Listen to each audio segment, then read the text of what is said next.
श्री स्वामी समर्थ। आज गुरुवार, मार्गशीर्ष महिन्यातला तिसरा गुरुवार। श्री लक्ष्मी मातेचं व्रत आपण करताना पाहूया कशी विधी केलेली आहे।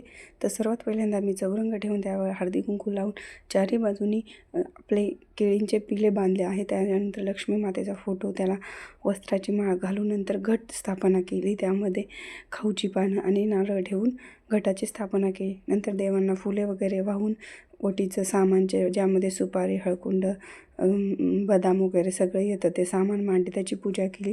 आधी स्थापना म्हणून श्री गणेशाची पूजा पहिले करून घेतली। ती पूजा केल्याच्यानंतर मी धूप दिवा वगैरे लावून घेतला आणि त्यानंतर विचार केला की आपण आता लक्ष्मी कथा वाचून घेऊया।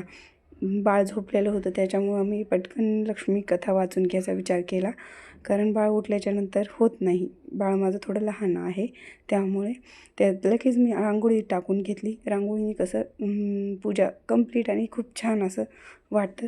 त्यानंतर मी छान सुंदर असे त्यामध्ये कलर भरले।